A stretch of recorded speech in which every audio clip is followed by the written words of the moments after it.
saying that are really surrounded by bad examples, disloyalty. You thought your relationships on them, it's like serial relationships where you never have the same friends for long. So do your kids know that no matter what they ever do, if you're a parent, that you will always be there for them? Do you tell that to your kids? And what would it mean for you to be more loyal in the way you love people? So the second example is sacrifice. Loyal and then sacrifice. Jesus said that love one another the way I love you. And I want you to take a picture, because when Jesus said this, he said this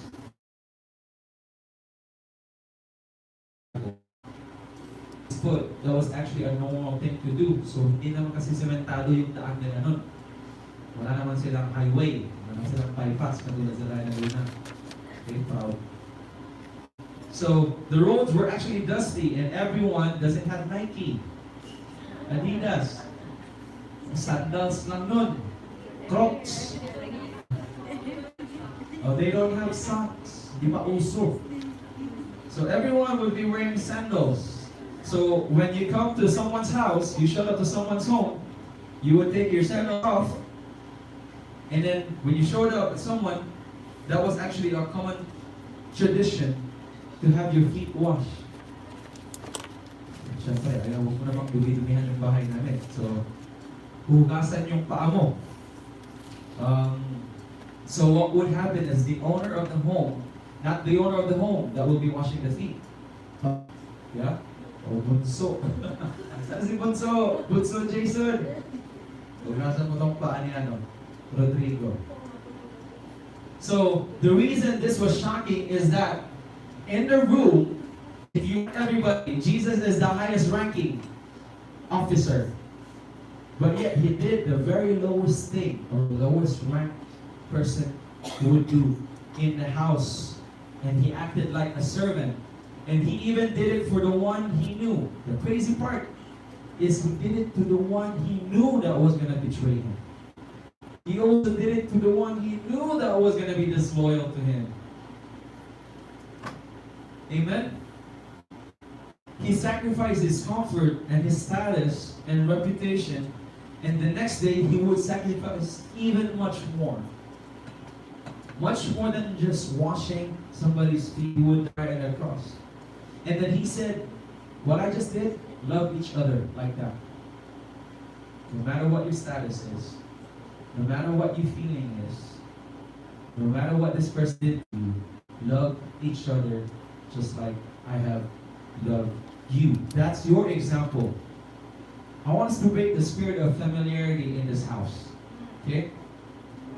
So, the word familiarity is not actually really good. I'm not talking about familiar that you're so familiar with something, but I'm talking about the spirit of familiarity. For example, in the family, there's always a spirit of familiarity inside the household. Familiarity, I don't know if you heard about the saying that goes, familiarity breeds contempt. And what that means is that it's like familiarity is you seeing someone or something or a situation in regularity, but then you lose the connection because it's too much. It's got too much. It means to know someone well enough in such a way so as to lose a sense of admiration, respect, and awe. I'm not saying that you just close your door on someone. It's good that I would know you, right? But it's bad if I would just know you and I wouldn't open up to you. Because then, if that's going to be the spirit in the church, we're all just going to be like walking cubes with 4 doors around us and saying hi to everyone. But there's really no openness and acceptance and showing of love and acceptance and receiving of love. Vulnerability. Vulnerability is you being open so that they feel you, so that they really see you, the real you. That means you opening up who you really are. Vulnerability.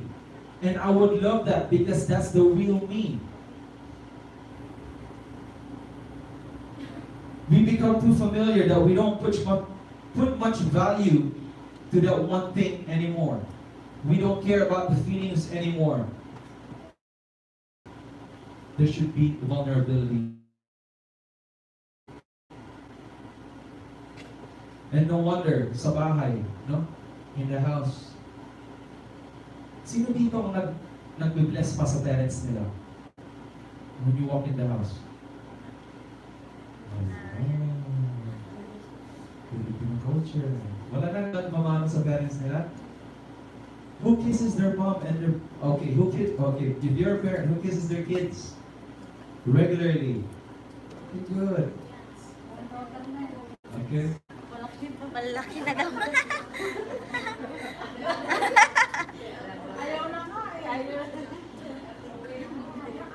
They are away. That's good.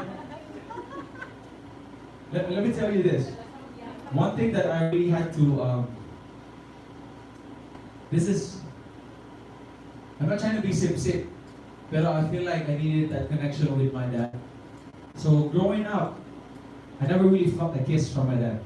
Yes, we were boys. May isang girl, si ate, no? And then later on, I decided to be that kind of connection to him, and I would come up to him and I would kiss him. None of my brothers would do that. Well, actually, one of the brothers probably does. And then, that one simple gesture really just opened up the kind of relationship that we have with my dad. A simple kiss. Right? Familiarity is this. Like, for example, if you work and you've been working for so long in that job that everything just seems so, like, forget this, I don't care anymore, I'm just gonna do my job. That's familiarity. You don't value your work anymore. You got too tired. Familiarity in the household would be like, what's a good example? Yeah? Let's say there's a conflict. What do you do with conflict? You just close your doors. Forget you. Right? Tulog. You would go to sleep. To break familiarity would actually be what? To come up to the person and say, sorry, I love you. Cringy, awkward. But that's the real stuff. That's the most genuine thing that you should do. And I think that we should break that spirit in us, right? For example, it's very usual when it comes to siblings. When there's like a fight or disagreement inside the house.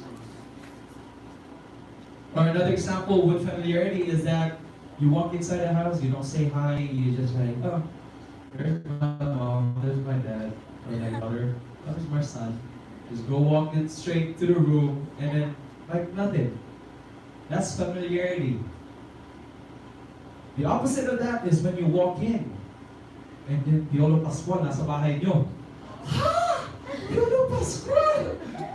Diba? That's, you see the picture? Pwede bang tao? Right? Justin Bieber! Viber. Right? Oh my gosh. Wait, that's just an example. Right? So, that's spirit of familiarity. Now, the thing is, sadly, it happens in church. You walk in, and I gotta say, we see it sometimes. And I do it. Probably, I don't know, I can say maybe most of the time. Or maybe I would walk in and somebody would say, hi Kuya, and I'll say hi. But there will be times when you just like,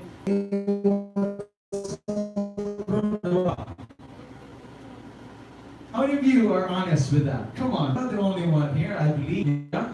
But you walk in like, hi Mama Jules. Or you walk in, you don't even say hi to Pastor. You'll be like, oh, I see Pastor every Sunday. You walk in like, oh, you know, hi naman kayo kay Pastor Fellowship. Kumusta niyo si Pastor? Pastor, how are you doing? Yeah? Break that familiarity spirit, because here's the saddest part. If you are getting familiar with somebody, you might get too familiar with the Lord too. There might be a time when you walk in and it's worship time, like,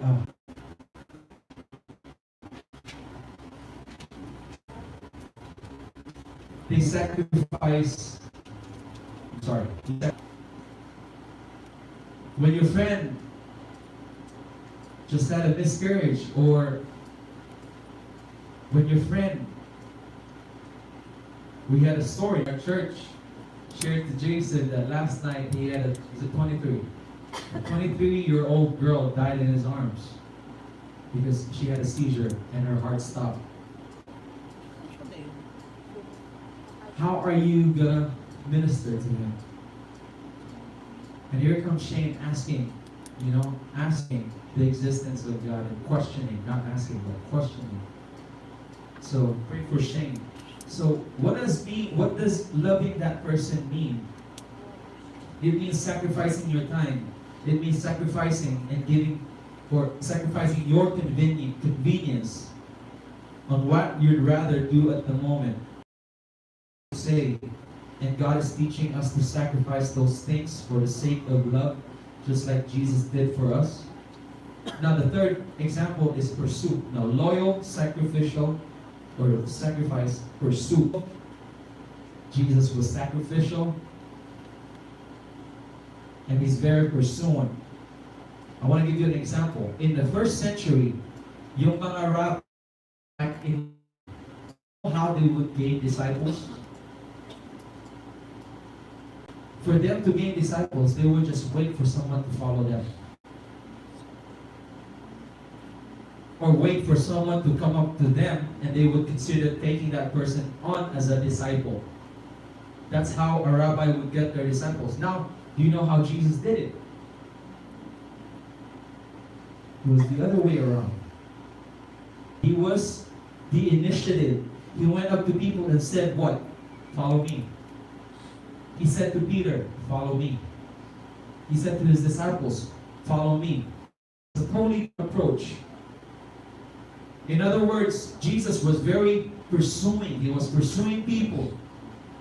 Can you just imagine if Jesus had set up, paano kung nag-set up na lang si Jesus ng office? Open door policy. You come, okay, you want to be a disciple? Okay, I'll sign you up. Hindi ganun eh. Pursue people. And what's the picture of that? He didn't stay in heaven. He came to earth and he pursued people. That's what he did. Amen? And some of us aren't very good at this actually. We're just absorbed in our own deal, which is actually the easiest thing to do because why? Life is busy. We just wait for something to happen. We don't make things happen anymore. We don't pursue people anymore. We just kind of wait for people to come our way. Like, oh, you need Jesus? Oh, I know something for you. We don't do the, hey, do you need Jesus? Hey, I got something for you. Right? Because why? Busy. We're busy. If we're not busy working, we're busy in the house. If we're not busy in the house, we're busy in our homes. We're busy in our shopping. We're busy. Wow. What are you doing? I'm so busy right now. Doing nothing. Just resting. Lord, wala na akong time sa sarili ko, Lord. Some of us are very good at this because life is busy. But when you say love, it actually means pursuing people. So we're getting this picture already, what love is. Love is what so far? Loyal. Love is loyal, love is sacrificial, love is Pursuing people. pursuing. Our first point is what? Love is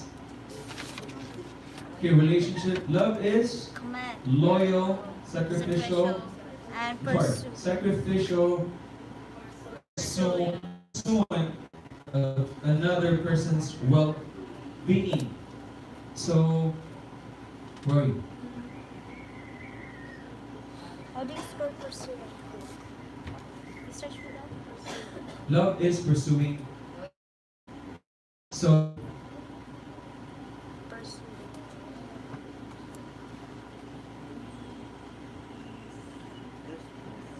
you this question. Who is one person who has deeply influenced you and why? We probably asked this in one of our Bible studies before, but I want to ask that for the church. And maybe for you, for some of us, maybe most of us, you would name the person who actually really pursued you. That's the most influential person that I ever had. It was this person that actually pursued me. The person that actually took the initiative to care about me and be interested in me. These are the people that would invite me to things, that they would include me in things. And their pursuit made me believe that I really counted. You know, some people don't think that they really count because we make them feel like that they are. Because we don't pursue them anymore. Can we just be less passive and be more aggressive? Right? Can we just be more pursuing? Let's pursue the people of God that He has put in your life, whoever those people are in your life. Pursue them. If they close their doors, don't give up on them. Just pursue them. Make them feel like they really belong and that they really count. Amen? So see, if you see, love isn't a feeling. It's a loyal, sacrificial pursuit. And the greatest example of that in all history was, of course, Jesus Christ. But as awesome as that example is, that's not enough. We need more than an example. And we need power to pull this off. Jesus is not only our example. Jesus is not only your example. Now let's talk about empowerment, because Jesus is our empowerment. 2 chapters after this, I want you to open in John chapter 15.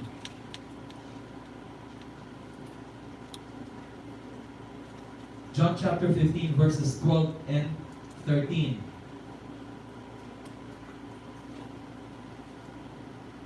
We're almost done here. We got one more point. I have loved you. Greater love has no one than this, to lay down one's life for one's friends. Wow, parang basic command, no? Love each other the same way I've loved you. But in this context, in chapter 15, Jesus does not emphasize His example. He emphasizes His empowerment of us. And what I mean by that is, a few verses earlier, in verse 5, I want you to look at verse 5. Let me repeat that, yeah? Jesus does not emphasize His example here. He emphasizes His empowerment of us, branches. If you remain in me, and I in you, you will bear much fruit.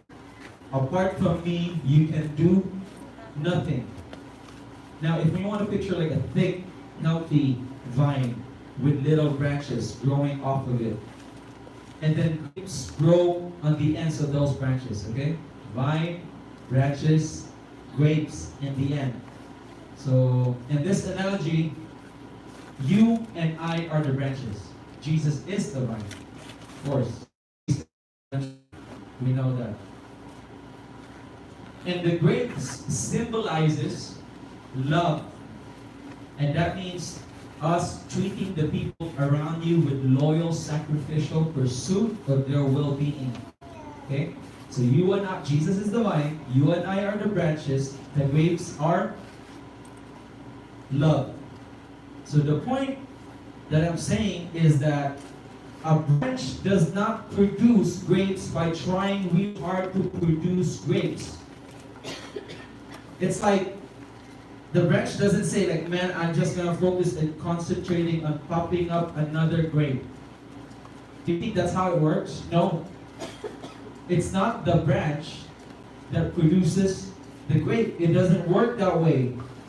So how does a branch produce grapes? Very simple. By staying connected to the vine. Nakita na ba kayo ng branches na nag-produce pa ng fruit even though hindi na nakakolect sa puno? Fake one. Let me know if you did. Lagyan natin sa Bible. So very simple. It is by staying connected to the vine, because we know that that's where the life comes from. And that's where the sap, that's where it comes from. So what does the vine symbolize? The vine is Jesus. We know that? So we can try as hard as we want, but the kind of love Jesus is talking about is supernatural. We cannot produce this kind of love on our own. If we don't have the vine, we don't have the empowerment to produce that kind of love. So the kind of love Jesus is talking about is supernatural. So we have to learn to stay connected with Him, to remain in Him. In our lives, you know how that connection is expressed the most directly, and that is through prayer. How many of us still pray? Say amen. Amen. Whew. If you're so tired at work, how many of you that would just drive from work to home, you just pray like, Lord, there's so many things in my mind right now, and I don't want to bring them home with me. I want them to stay at my working place, so that when I get home, I would have time to listen to my kids. I would have time to listen to my wife and really hear what she's saying and know that I'm really concerned with what she's saying. How many of you experienced that? You would just go home and then you bring all the weariness and the tiredness from work, and your spouse would talk to you and you're like, yeah. Oh, I love you. I'm not talking about I love you. I'm telling you to go wash the dishes. Oh, yeah, right? We're so already full that we cannot accept anything anymore. We cannot think anything anymore when we get home. So we cannot give out to others what we haven't first received from God. Receive the love of Christ, and let His love flow through you to others. So let Jesus be your example in your empowerment. Amen? You're still with me? Now, last point. Why love matters. I want you to go back to John chapter 13. Why does love matter? In John 13:35, immediately after He gives the love command, this is what He says: by this, everyone will know that you are my disciples. So this is what I was talking about. The moment I walk in, if I'm a stranger and I walk into ICF Church of God, and I walk in and I will just feel the love of God, by that, I know that these people are true disciples of Jesus Christ. How do people know you're wearing Nike?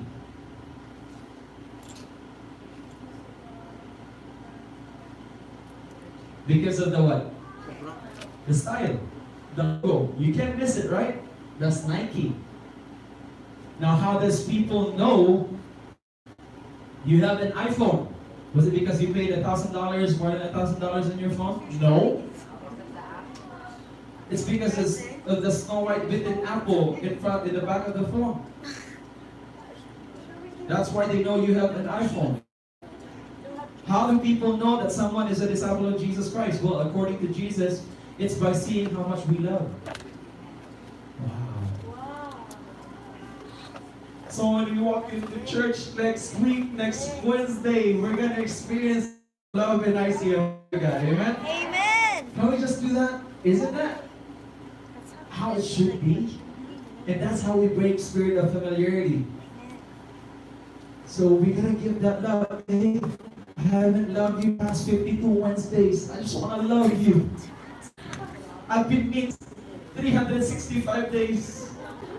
I totally forgot that I was supposed to love you. Can I just love you, brother? Can I just love you, sister? Right? And then from then on, just keep that culture going. Just keep it going. Keep it going. And you feel like you're being tired, then you open up. Then that shows that you're vulnerable. Because after all, we should be people that are a channel of encouragement to one another. Amen? Maybe other churches have familiarity of spirit, and then the people leave because there's a spirit of familiarity. Because why?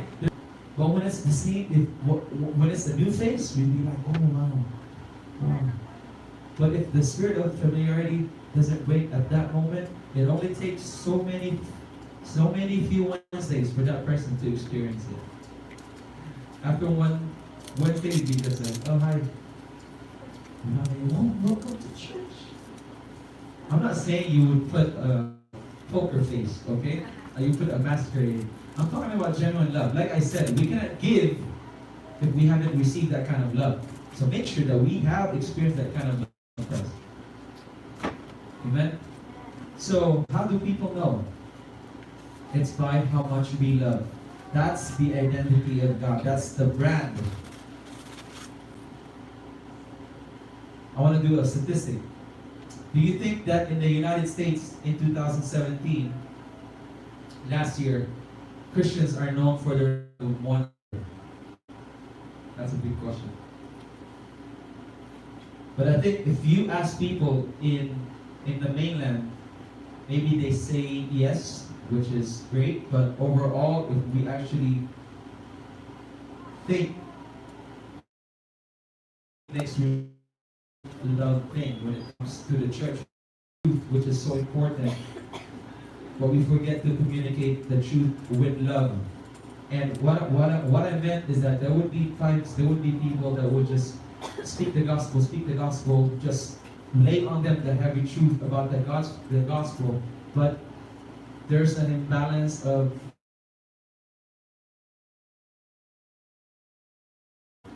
because after all, that's who Jesus was. And that's the difference between, and that's how Jesus drew the attention of the people. Was it because Jesus was doing miracles? Was it really just because of Jesus' teachings? Was it because he was sinless, his sinless life? No. Because it was his love. That drew their attention. What drew your attention to Jesus Christ? Maybe for the first time you experienced the love that you've been. And that was the love of Christ. And you totally got it. Like, wow, that's what I needed. So, I want to end with this story. Why love matters.